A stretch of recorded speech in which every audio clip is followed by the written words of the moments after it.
Hello students, welcome back to my channel. मैं हूं मीनाक्षी सिसोदिया। और देखिए, हम जैसे अपनी वीडियोस में कंटिन्यू स्टडी कर रहे हैं इमाइल दुर्खिम को।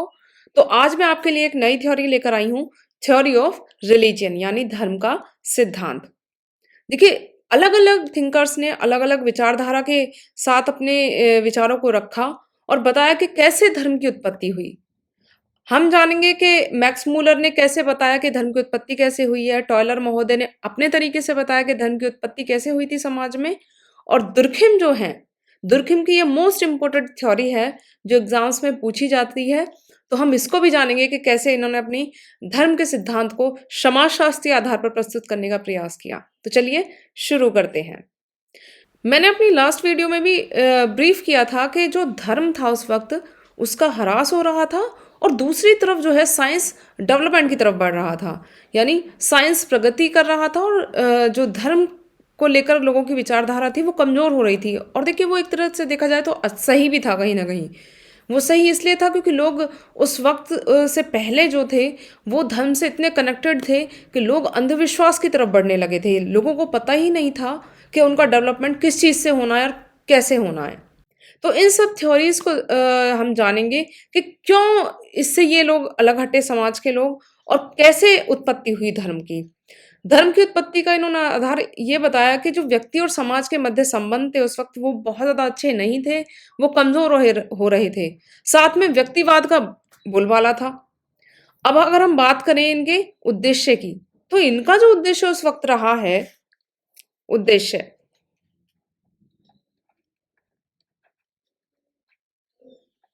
इनका जो उद्देश्य उस वक्त रहा वो था कि धर्म की समाजशास्त्रीय व्याख्या की जाए और जाना जाए कि जो व्यक्ति और राज्य के मध्य संबंध हैं उनको मजबूत कैसे किया जाए।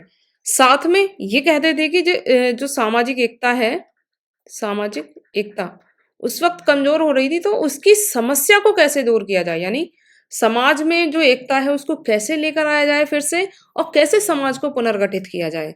तो ये सब इनके उद्देश्य थे और इन उद्देश्यों की पूर्ति के लिए इन्होंने एक महान कृति की रचना की जिसका नाम था the elementary the elementary elementary forms of religious life religious life. इन्होंने ये पुस्तक 1915 में इनकी ये प्रकाशित हुई और इसी पुस्तक में इन्होंने धर्म की समाजशास्त्रीय व्याख्या प्रस्तुत की, साथ में नैतिकता का जो आधार था वो भी प्रस्तुत किया हमारे सामने, और बताया कि किस तरह से जो धर्म है उसकी उत्पत्ति हुई है, कैसे हम पर प्रभाव पड़ा, यानी संपूर्ण समाज पर धर्म का कैसे प्रभाव पड़ता है और क्या इसकी प्रकृति है। ये 3 पॉइंट्स हैं, आप इसको नोट डाउन भी कर सकते हैं। नंबर 1 पॉइंट था धर्म की प्रकृति की, इन्होंने इसमें चर्चा की, धर्म की प्रकृति की चर्चा की। दूसरा, उत्पत्ति कैसे हुई धर्म की। और थर्ड है धर्म का प्रभाव क्या पड़ा, धर्म का प्रभाव क्या पड़ा, किस पर, समाज पर। ये तीनों इंपॉर्टेंट चीजें हैं जो इन्होंने अपनी इस पुस्तक में बताया है, आधार बनाया है अपनी पुस्तक का, और बताया कि कैसे समाज पर प्रभाव पड़ा, किन किन कारणों की वजह से धर्म की उत्पत्ति हुई। तो चलिए वो जानते हैं। देखिए, अगर हम बात करें पहले इनसे पूर्व जो सिद्धांत आए थे, जैसे टेलर महोदय का सिद्धांत है, आपका मैक्स मूलर महोदय का सिद्धांत है, ये जो थ्योरी थी ये इन्होंने पूरी तरह से नेगलेक्ट की। अब वो क्यों नेगलेक्ट की उसके बारे में भी मैं आपको बताती हूँ। आत्मावाद का जो सिद्धांत था वो टेलर महोदय ने दिया और इसको थोड़ा सा चेंज करके जो आपके स्पेंसर साहब थे इन्होंने इसको आगे बढ़ाया और बताया कि कैसे, मतलब जो आत्मावाद का थ्योरी है वो कैसे धर्म की उत्पत्ति में सहायक है। आत्मावाद का जो सिद्धांत है उसमें बताया गया कि जो कोई भी मनुष्य है उसके सामाजिक जीवन में 2 अवस्थाएं होती हैं, एक तो जागृत अवस्था होती है और दूसरी होती है सुप्त अवस्था।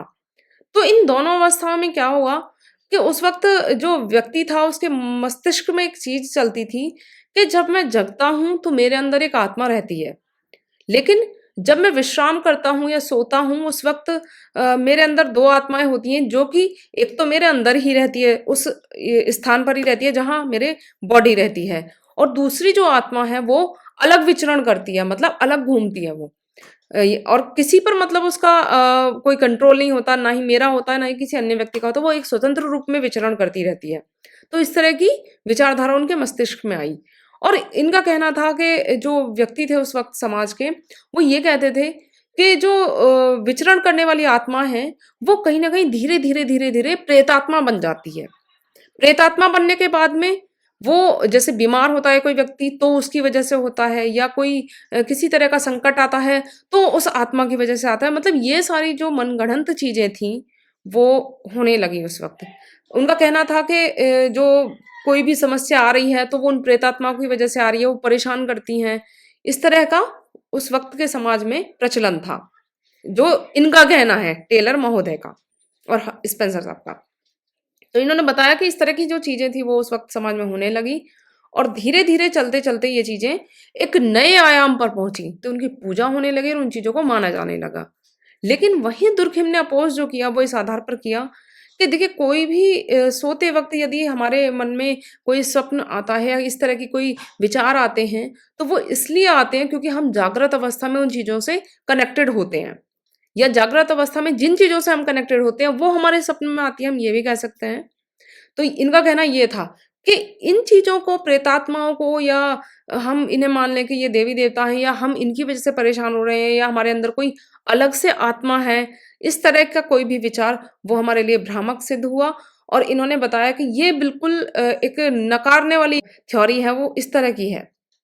तो दुर्खिम इस आधार पर ये नेगलेक्ट करते हैं कि ये कोई भी इस तरह का विचार मस्तिष्क में आकर धर्म की उत्पत्ति नहीं हो सकती। इन्होंने कहा कि ये बिल्कुल ही गलत विचार है। फर्स्ट है इसमें आत्मवाद का सिद्धांत यानी थ्योरी ऑफ एनिमिज्म और सेकंड है प्रकृतिवाद का सिद्धांत यानी थ्योरी ऑफ नेचरिज्म। मैंने आपको फर्स्ट जो है आत्मावाद का सिद्धांत वो डिफाइन किया, बताया कि क्या-क्या, कैसे-कैसे उत्पत्ति हुई आत्मा के द्वारा धर्म की और दूसरा है प्रकृतिवाद। तो इस पर मैक्स मूलर महोदय कहते हैं, ये मैक्स मूलर की थ्योरी है, मैक्स मूलर महोदय कहते हैं कि जो इसकी स्टार्टिंग हुई है वो हुई है वेदों के साथ। वेदों से इसकी उत्पत्ति ऐसे हुई कि जो उस वक़्त सोसाइटी थी, वहाँ पर लोगों का विचार था कि जो भी आँधी आ रही है या बारिश आ रही है या किसी भी तरह की मौसमी घटनाएँ हो रही हैं जो बाढ़ का आना है या भूकंप का आना है, इस तरह की जो घटनाएँ हैं, उनसे एक जो भय है या आश्चर्य है, इस तरह की चीज़ें उत्पन्न हो रही हैं लोगों के। मैक्स मुलर का कहना था कि जो उस वक़्त की जो सोसाइटी थी उसमें जो भी नाम रखे गए जैसे हम अग्नि देवता को पूजते हैं, जो हिंदू धर्म है, तो वो नाम कैसे रखा गया? वो अग्नि को देखकर अग्नि से इग्निश हुआ, इस तरह से नाम कन्वर्ट होते, वो देवताओं के नाम रख गए, कि अग्निदेव हो गए। और जैसे वायु है, तो वायु हमें महसूस होती थी उस वक़्त, तो उससे हम कभी आश्चर्य की स्थिति में आए, कभी भय की स्थिति में आए, कभी हमें आनंद की अनुभूति हुई। तो इन सब अनुभूतियों के आधार पर हमने ये सोच लिया कि वो कोई न कोई देवता या अलौकिक शक्ति हैं। यानी हमें उन्हें पूजना चाहिए, एक धर्म के रूप में हम मानने लगे। तो हमने उनका नाम रख दिया वायु देवता। तो इस तरह से जो है वो नाम जो है इनके रखे गए, इस भय, आश्चर्य और सौंदर्य के जो एक मस्तिष्क में लोगों के विचार था, उसी के आधार पर एक धार्मिक भाषा या हम कहें धार्मिक संस्कार की उत्पत्ति हुई।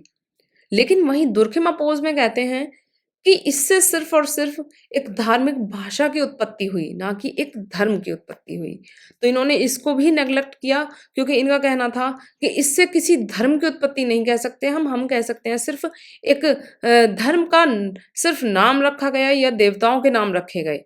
तो इन्होंने इन दोनों थ्योरीज़ को नेगलेक्ट करते हुए एक अपना थ्योरी दिया, वो था धर्म का समाजशास्त्रीय सिद्धांत और वो दिया था टोटमवाद के सिद्धांत पर। इन्होंने एक अरुणा जनजाति का भी अध्ययन किया और बताया कि कैसे धर्म की उत्पत्ति हुई। तो चलिए वो भी हम जानेंगे अपनी नेक्स्ट क्लास में। आज के लिए thank you and bye bye.